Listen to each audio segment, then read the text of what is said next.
Supposed to be live. There we go. Hey, it's oh, are we okay? Let's try that again. Take two. Hey, it's an Elsewhere podcast.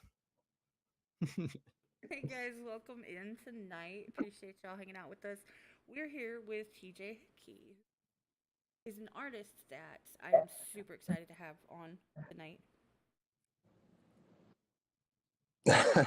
Thanks for having me, guys. I appreciate it. I know that you have a limited amount of time and you've been doing a lot of stuff. You've been putting out music and you've got oh my god, you go crazy finding the time to spend with us just to get to know you a little bit is Yeah, no, absolutely. I've always said I enjoy telling my story only because I think there's a lot of preconceived notions about me, good and bad. I'm not, complaining about it, but I think people see social media or see videos or pictures or whatnot and think I'm conceited or think I'm a big shot type of thing. So it's always good to kind of get on here and show a little more personality than I probably would on social media, honestly. that's what we're here for.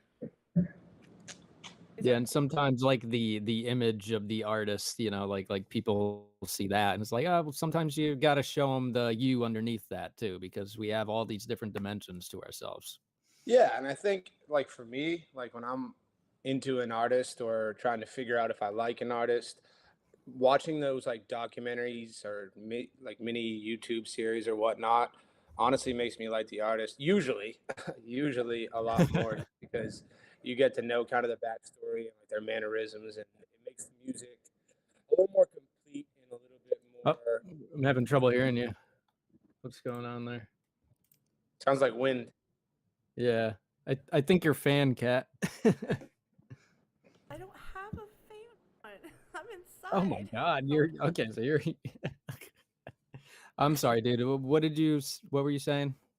I was just saying I've always enjoyed when I listen to an artist's music, going and watching those like kind of documentaries and those mini YouTube series to get to know them. It always makes me appreciate the music more. So that's why going on podcasts and interviews and whatnot, I think for me is a good way for people to get to know kind of the how I speak and whatnot before you go and listen to the music or after you go and listen to the music. I think it enhances it. Yeah, especially like in I think it like in today's day and age, I feel like the personality is so like correlated with the music as well. Like I feel like back in the day, a lot of people would like just put out music and then like not really be out doing interviews and stuff. But nowadays, it seems to be much more of a thing. Yeah, I think nowadays a lot more artists, I mean, probably my size anyway, are writing kind of their own music too. So there's always kind of a story to tell behind it versus a lot of like the mega stars that you can tell are just putting a hit out, which, I'm not saying it's a bad or good thing, but it's just a little different for people that aren't with major labels or have big writers. It's a bit of a personality you're trying to portray. Yeah, yeah, exactly. Yeah, I hear you. We can hear you now. well, I'm trying. I think I have to lean in a little bit. No, no, you're good. You're good now. Sounds good. Sorry, guys. It's technical difficulty. Yeah, we're using Restream this time, so we're not actually using Discord like we normally do. Yeah, and you can't change things on me because I'm lost and I don't know what I'm doing anymore. But no, that's the thing is I like a song first, or I'll hear something, and then I turn around. I'll look into some of their background and stuff that's going on with them, like where they came from, what other stuff they have. I'll check their YouTube, kind of go on a deep dive. Yeah, it's nice to have an artist that you can relate to. Yeah, right, exactly. Or even if you can't, relate to them, if you kind of see the way they're in the studio and they treat their friends or their engineer, or if they're out to eat or if they're at a show, I think you just have a different kind of appreciation for them. Feel like you know them a little bit more. So, Yeah, yeah, exactly. Yeah, yeah. I mean, I have a thing where it's like I try not to fuck with people who don't treat others kindly. So yeah, when I see that, I'm like, oh, okay, yeah. When I see people treating people nicely and all that, I'm totally on board. Well, I was gonna ask you, what made you start? Like, I know that you kind of done a little bit of a turn from what you started with, right? Kind of changed Yeah. it up a little bit. So, what got you started in the beginning, and what made you switch it up? So, it's actually pretty interesting because I always tell people I have no kind of musical natural talent. I was an athlete my whole life, and I went to college for hockey, and I was cut months into my freshman year, which was honestly really not expected for me. And I felt like I kind of lost that status. I felt like I kind of lost that, like, this is who I am kind of um, you know, popularity. And so I always had friends that were surrounded by music. I had friends that were in bands or they were guitarists. And I didn't even like go over their house when we were 13, 14 when they were making music because I had no interest in doing it. And it's kind of funny just looking back at that because I, used to like make a song with them as a joke on GarageBand. And slowly but surely, when you know, hockey ended, I started to write songs kind of on my own, like therapeutically, and I would send them to my friend, and then he was kind of a singer, so he would sing them and at his, concerts or whatever.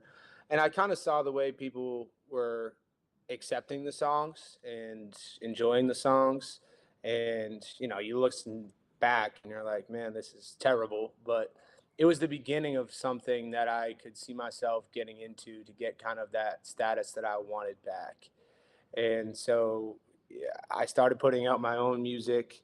Um, like I said, I don't have any like natural musical talent. I literally sat at the desk and I would just rap and sing and hum and do all kinds of weird noises to kind of just figure out what I liked and what I didn't like. And I even say to this day, like, I don't understand key, pitch, major, minor, any of that. I've just always felt like I've had a good ear. And I think in a lot of ways that helps me because I'm not musically correct. And I think a lot of my melodies and a lot of my harmonies and pretty much my beat selection isn't like by the book. And I think that gives me that kind of unique sound.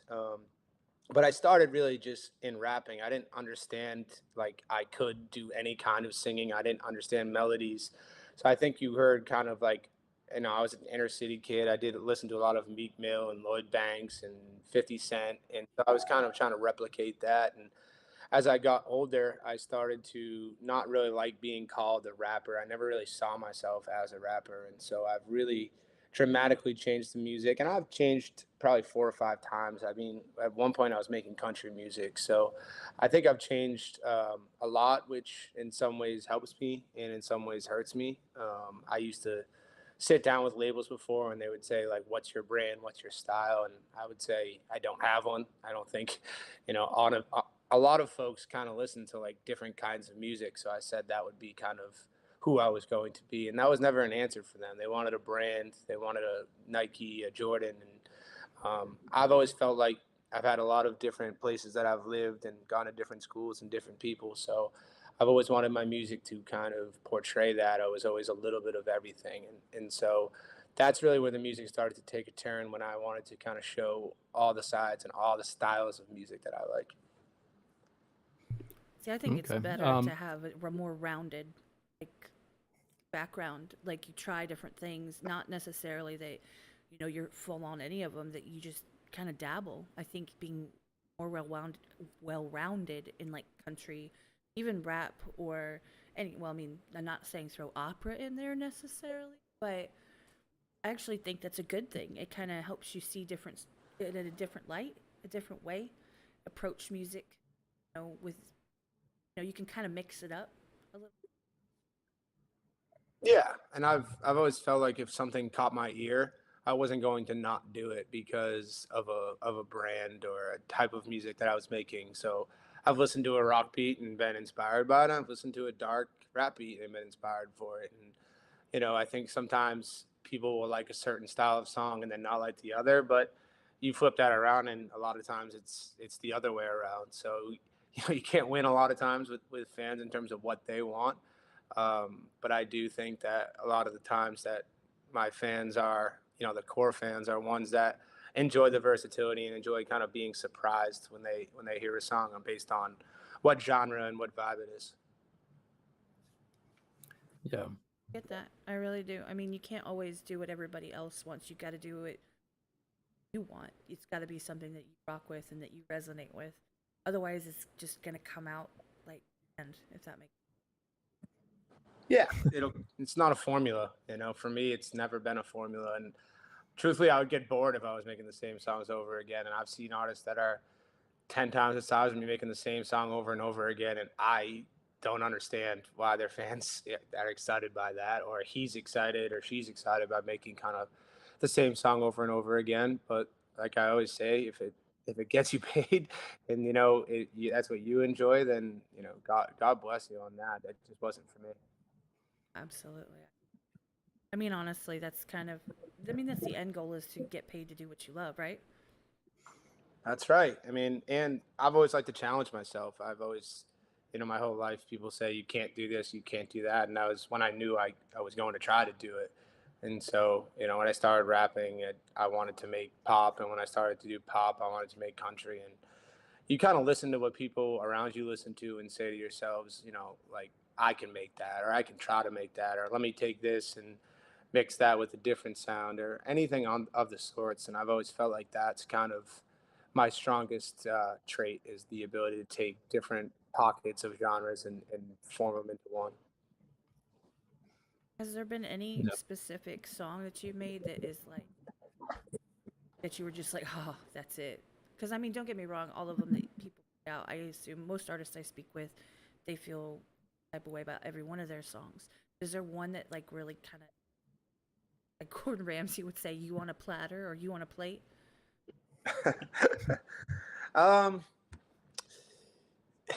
I think, and I'm not really inside the being friends with a lot of artists. I mean, I do have some that I'm relatively close with, but I can tell you that the artists that I've spoken with, you may think your hit or your big song, but there is a lot of times where these songs that you don't think are going to be big songs, or you don't plan on them being big, and they become really popular songs, and vice versa, which is even worse. You're all excited about having that huge hit, and you're like, this is it, I can hear it, and then it kind of becomes a dud. And I think a lot of that is out of our control as independent artists. I mean, a lot of times, like Spotify and iTunes and random luck on social media of an influencer or TikTok or something like that picking it up. Um, but I mean, I definitely have 4 or 5 songs where I would say, yeah, I knew this was going to be a big song and I was right. And the other way around, there are so many songs. I have like 137, 8 songs or something like that are out and released. And every once in a while, I'll go back and say, man, I wish this was a bigger song. Like, this deserves more spotlight. And then I look at a song and say, how is this big? I think one of my biggest songs is a song called Look at Me. It almost has 3 million plays. And I don't even personally like it. Like, it was never something that for me that was ever excited me, or I never saw going anywhere. But a lot of times, like I said, as an independent artist, you don't really choose kind of what you want to be big and what you want to be known for, and vice versa. Yeah, just kind of put it out there, be genuine with yourself, put it out there and see what people gravitate towards. Yeah, a lot of trial and error. Yep. I've had that with my music. I mean, not to your degree of success and all that, but I've had songs where I put out and I'm like, oh, like this is a good ass song, and then just like everyone gravitates away from it. I'm like, what motherfucker? Like, yeah, and like, they oh, say, I love this song. Yeah, they say to not get too attached to the results, but everyone is. Like, you get a set, like, life is about expectations in general. If you release a song and think you're going to get 100 plays and you get 500, you're the happiest person in the world. But if you release a song thinking you're going to get 10,000 and you get 1,000, you're not. And so, unfortunately, we are, as artists, kind of judged based on how many people are listening, how many plays you're getting. But when you release kind of that volume of music, you learn to understand that a lot of it is really genuinely luck. I don't know how else to say that. I think, Yeah, just a I matter of like you're throwing it into the internet, and it's just a yeah, matter of who exactly. finds it and who likes it and who reposts it, and And it's we live so in this arbitrary. Yeah, we live in this world of algorithms, right? Like it's all algorithms. No one knows how to beat an algorithm or get on an algorithm. And it changes so rapidly. Like you may have it figured out. Like I'm gonna drop a song every 2 weeks. I'm gonna drop it on Thursday at 3 p.m. and I'm gonna have a little video here and a little video there. And that's where the algorithm is. And then it changes. And I think the style of music changes. And Drake decides to drop an album when you drop a song. I mean, there's just so many different things that you're just out of your control. And I think that's why I've released so much music too, because I've always said to myself, just release it. You literally have no idea what's going to be big and what's not. If you like it, the odds of your core fans liking it are high. But at the end of the day, it's going to go out into the wild, wild west of the internet and see where it goes. By the Yeah. way, Keto, thank you for yelling at me to play a song. He wants to hear one of your songs, which, let me just put it this way, I haven't set this stream specifically for that, and so I can. Y'all just have to talk amongst yourselves while I figure it out real quick. But if you want me to, I will. I mean, do you have one you prefer that you'd want me to play? It would really depend. Like, I obviously that's a huge question, but it would really depend on like what style of music one person is into. Are we on the beach somewhere? Are we in the car? Are we at a fireplace around a fire pit? I mean, there's just so many different answers to that. The biggest song right now that I have in terms of like daily streams is a song called "Bet It Right." So I would say, I like that one. yeah, it's probably the number one right now. Okay. You Well, got any hold on. songs about weed? I'm sure Keto would love songs about weed. I have to say I've never been a smoker, so I don't have any about weed, but I'm sure there are some that there are, people, smokers, stoneheads, whatever you want to refer to them as, that like it. So I can't pick it out, but I can tell you that there's probably a mood for it. Yeah. I feel that. I'm more of a drinker myself. Yeah. Likewise. Likewise. Keto's always getting on us, though. Like, you should smoke weed. It does. All right, I'm almost there. I've almost got it. Almost got it. I will make this happen. I don't know how, but I'm gonna make it happen. This song's a good example too of kind of, you never know, like the power of the internet. And I've never been one to believe in an artist saying I just woke up on New Music Friday. I believe that's all kind of a play of getting people to think that that's how this label stuff and Spotify playlist stuff works. But Bet It Right is one of those good stories that was picked up and put on a giant playlist and got to where we are at 12,000 plays a year ago. What? think I have it. Oh, do you got it? I think I have it. So let's cross your fingers and your toes and your eyes or whatever. Let's see. This should work.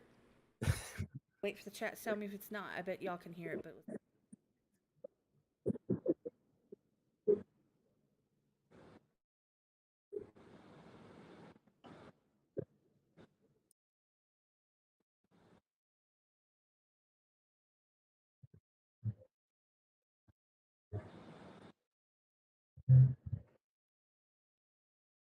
can anyone hear it? Sorry, I muted myself. Yeah, I can hear it.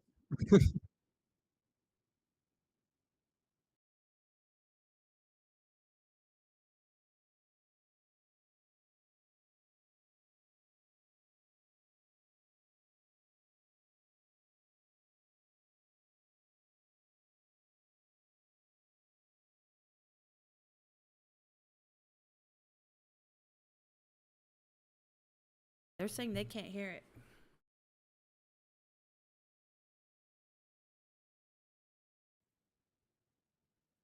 Oh, they can't hear it? Nope, they can't hear Oh. it. So you guys can. I told y'all I wasn't set up. You guys can't do this to me. It's not fair. Keto, we hear ourselves thinking. I've got the audio on. I've got everything. They can hear it.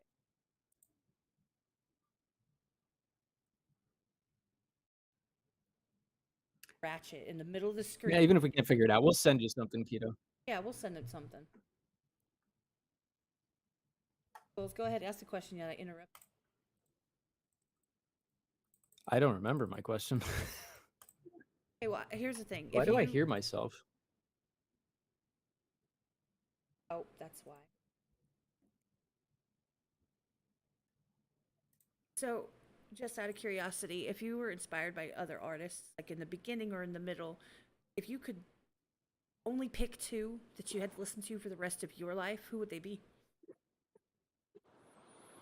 I Drake is definitely one. I feel like that's a cliche answer, but I think that he's probably one of the most, if not the most versatile artist of our generation, considering where he started and how many charts he's been on for different records. I put him up there as one of the artists of our whole generation, honestly. Um, and then probably more recently, Post Malone. I think he kind of changed the hip hop world into more melody. Drake had kind of started that, but I think Post Malone got a little bit more into rock and grunge. So those two are probably two artists that I could listen to on repeat forever. Okay. Those are good ones. Yeah, I mean, there's all kinds of. I listen. I don't listen to as much mainstream music. Probably besides probably 10 to 20 big mainstream artists, but I listen to a lot of underground music. A lot of people that I consider to be on my level, and people that are smaller, and people that have no plays that I just happen to find. So I listen to mostly independent artists anyway. So if I had to pick two mainstream artists, those two would be it. Yeah, I'm kind of the same way lately. I've been diving more into the independent scene. I feel like they're just hungrier, They just in most of the time they have more to say. Yeah, and I think they release more often, right? I mean, you're an independent artist. What's stopping you from dropping, once a week, once every 2 weeks, once every 3 weeks, compared to a lot of the big label artists that, they may drop once every 6 months. So I just think there's more volume of music, which for me is exciting. I mean, I'm an avid listener, so I go through my release radar and New Music Friday, and then I'm always running out of music by Tuesday and Wednesday. So I think just independent artists in general have a little bit more music, which is important. So you're not someone who repeat listens a lot. You just keep going, keep going. Probably I'll listen for like a week, and then as soon as new music comes out, which obviously it does every Friday, I'll probably switch to that. But I'll listen on repeat for like a week, and then I'll move on. Okay, yeah. Yeah, see, I'm definitely a mixture of both. I'm ready. I'm gonna try it again. We're gonna try this one Are you more gonna time. try it again? I promise. Okay. I'm gonna try it one more time. And Keto went and listened to it apparently, so all of this was for nothing. No, I'm kidding. No, are you ready? Let's see if we can get this to work. If it is, I'm gonna. Okay.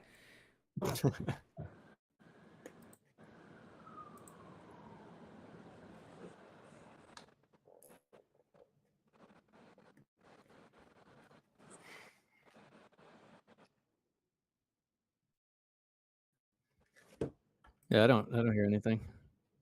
Give up. I give up. As ad anyway. Oh, so- good. It's a new thing. It's a new it's a different platform. I tried. On Discord, you got it fucking down, but yeah, this is weird. No, exactly. We're not used to using this as our platform for our vocals, and so it's set up a completely different way in order to capture them, and Right. it is tripping my system out. And Also, I'm gonna put his link in here too. I know it's in the description, but you guys should go check out that link. It's his Instagram. Go on there, and I believe right on there's a link in his bio. Yep, Song Whip. You should definitely go check him out on Spotify.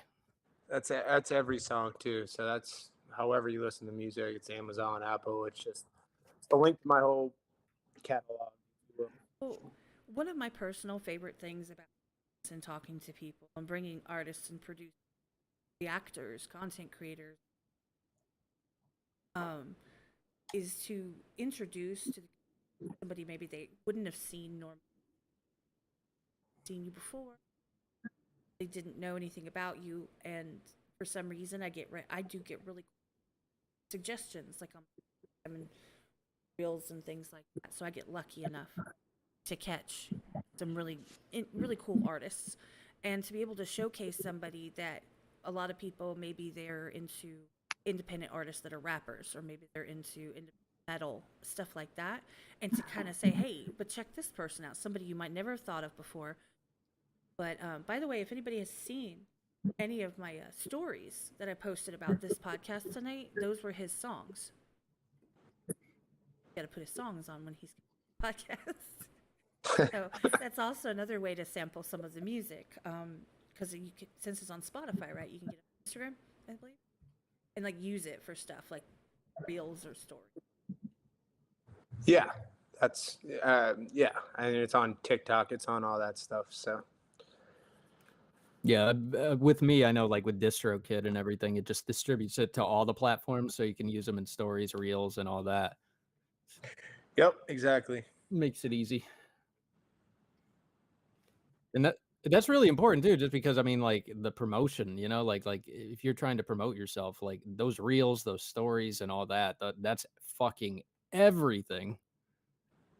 Yeah, it is. I've always thought that Instagram and Spotify and TikTok and Facebook, whatever platform it is, would always have easier ways to kind of click on the song and get to a streaming platform. Because for me, Instagram just started to pay artists for their reels, and before that, you were really just relying on Spotify and iTunes. And as you know, as an artist, you're getting 0.004 cents a stream. So, you could have, and I look back at kind of like my month on Instagram, and I could have 100,000 plays over 3 or 4 reels over a month, and I could look on Spotify and have 50,000 plays combined on those 3 songs. And you're saying to yourself, great, so all these people are listening to my song, but I'm not getting paid for it. So I wish there was a bit of a better nexus for it,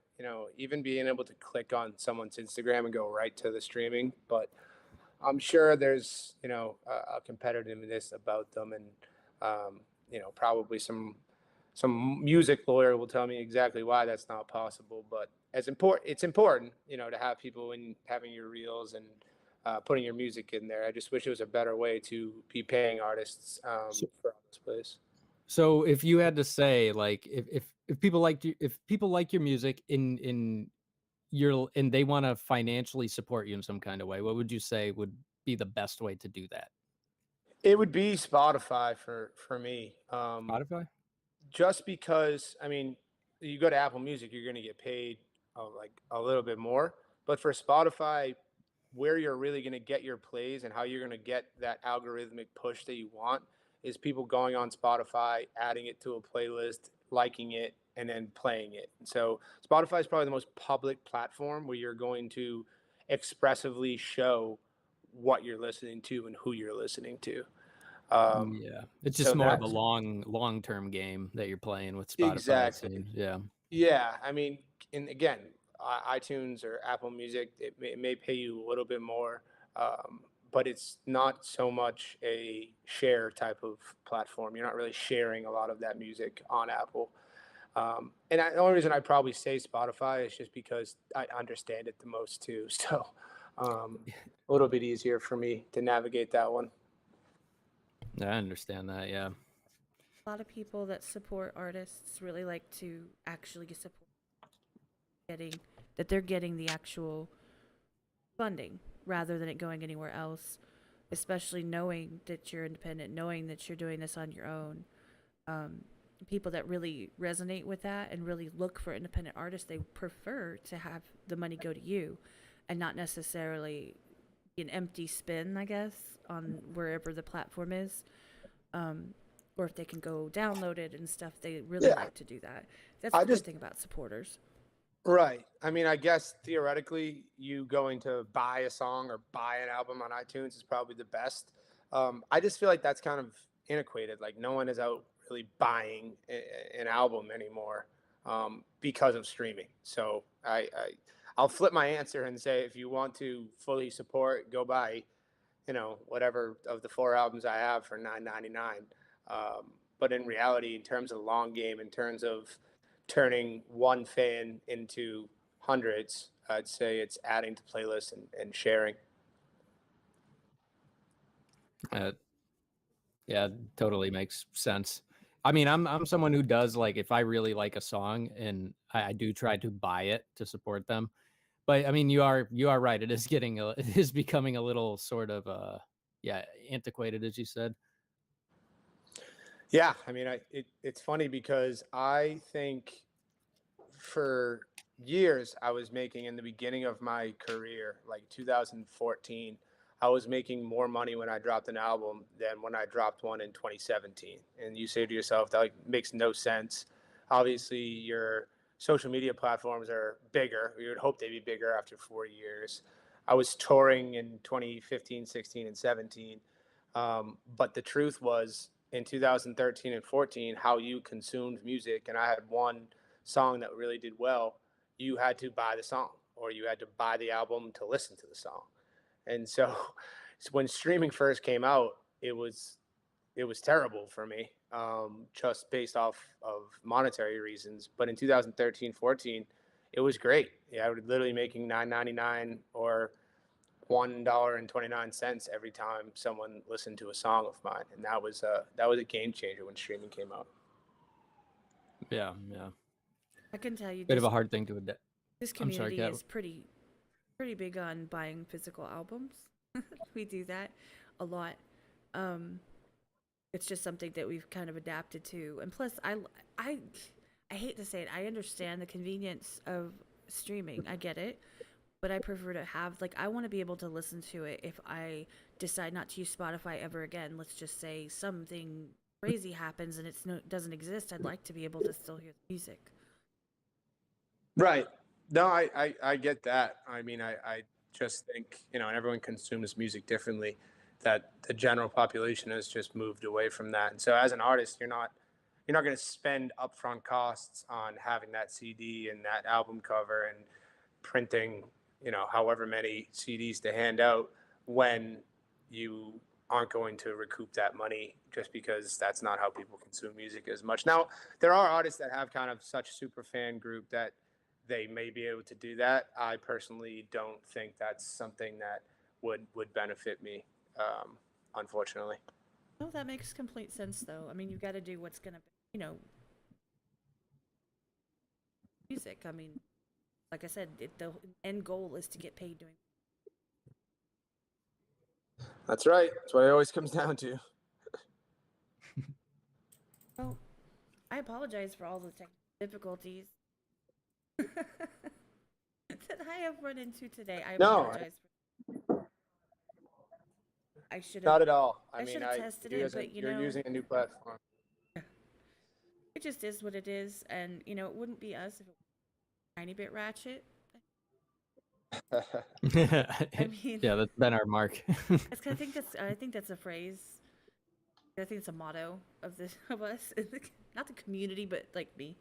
But no, I really love your music. I really do. I mean, of course, there are songs that I like better than others.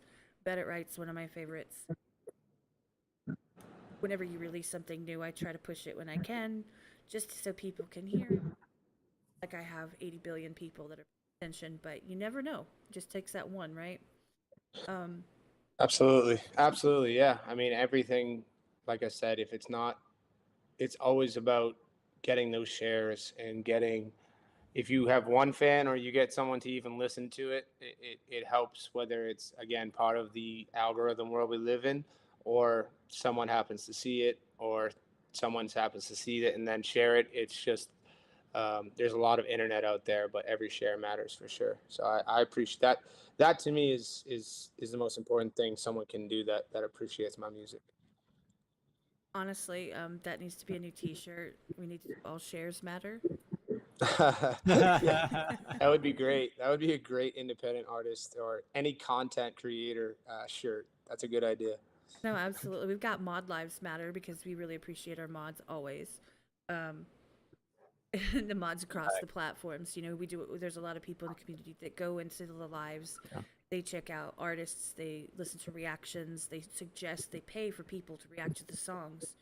You know, so if they like something that you're doing, they're gonna go in and they're gonna request someone else to hear it that might not have heard it. You see what I mean? And just spread the word and have someone else experience it for the first time as well. So it's a really, really big thing. And there's champagne goes too. Keto and champagne. Just listen, bet it right is fire. See? Here we There's- go. there's Two two more, right two more there. plays. Two more plays. A whole 0.008 cents. Great.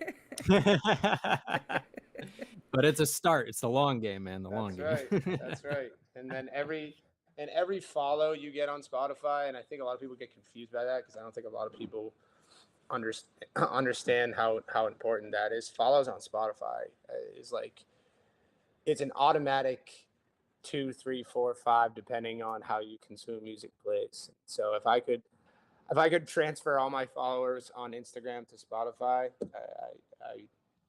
I would give up my Instagram for that, just because of how that setup works. Oh wow, I didn't even know that. Yeah, I mean, I when you look at release radar every day, if you're getting your song in front of 70,000 people every single Friday, I mean, you do the math. If you're getting 3, 4, 5 of those people playing that song 5 or 6 times, I mean, you're looking at a couple 100,000 plays, worst case scenario. And then, as I've said probably too much today, the algorithm picks that up and that pushes it. So it's all about the start. And so Spotify follows. If you're listening on here, follow that instead of my Instagram. That's the number one There game goes for me. Nick the actor. Time to make a Spotify. Sorry, YouTube. Yeah, YouTube is something I've never even. I don't think I've ever promoted my YouTube once. It I just can never made any financial sense. Yeah, I mean, I don't think I've posted a song on my YouTube in years. I know, because I went makes looking. no sense. What a Yeah, good- I know. And people ask, can I listen to this on YouTube? And I'm like, no, I'm not getting paid off that.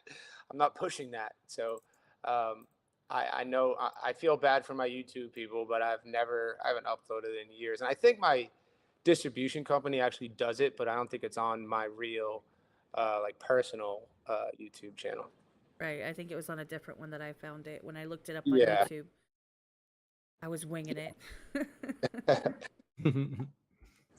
But no, I appreciate it. I mean, we're about out of time today. I just wanted, I just am glad that they got. There's a lot of people coming in now. Of course, they tend to do that. There's a lot of people that we know. Don't worry, that, they can watch it. They can watch it later. Yeah, they always do. Mhm. But being able to talk to you, get to know a little bit of your background, a little bit of your story, and kind of where you came from, as well as your influences and all of that. Really awesome. That's like the meat of everything that an artist is about, I think.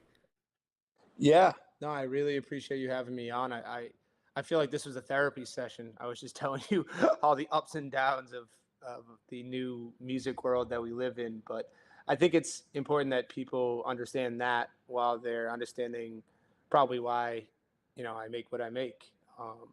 So it's always good to have that. There's two different types, I believe. There's kind of like the floofy type of conversations that you can have, and then there's the more intellectual where people kind of already get the basics. Like I said, this community really, there's a lot of artists in the chat right now, content creators, reactors, and then the community that supports them. So of all the people coming in and out, that's the majority of who they are. So they understand some of the nuances and they can understand what you're talking about without, like, you don't have to, what's the word, like fluff it up. You know what I mean? So they can jump right into Yeah, the right. nitty gritty details of something and they understand because we're all here to learn more and to know how to support independent artists better, and what actually helps. Like we had a conversation once about support on this channel. Like what is actually support? What do you consider support if you're an artist, and what do you consider if you're a community member? And hearing that feedback of this is what really kind of matters to us as artists, it means everything.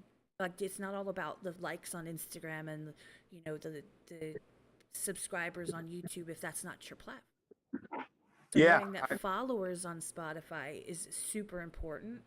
Then somebody that rocks with your music, they can click that follow, as well as liking the song and playing it over and over. yeah, I'd say Instagram is the fluff. I mean, Instagram is is probably my biggest platform, but it's not what I'm pushing the most. If you look at my Instagram, all I'm doing is pushing Spotify links and Apple links and all of those in hopes of getting those people to cross over. But that's just a different, it's a different way of people aren't scrolling Spotify, you know, at 8, 9, 10 at night.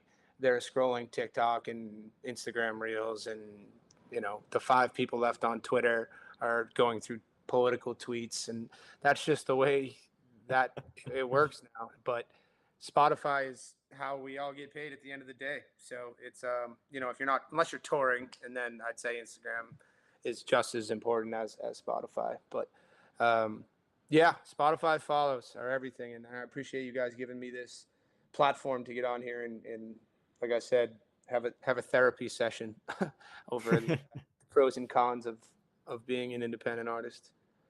No, absolutely. And anytime that you ever have anything you want to say or get off your chest, you know, feel free to let us know. I mean, we're here for it. Like I said, we got some decently intelligent people. Thank God for that in the audience right now. So they, you know, you can jump right into whatever, because especially now that they know you. I know one of them's already said they made a playlist for you on Spotify. So they're paying attention. So that's awesome. That's awesome. That's awesome to hear. So it was just already a successful endeavor for me. So appreciate that. Yeah, we really appreciate you coming on, man. And your music's awesome. And we wish you all the success that you can have. Thank you guys. Appreciate it. All right. Well, you have a good night, and everybody, thank you for being here. Everybody in the chat, everybody later, we love you. Night.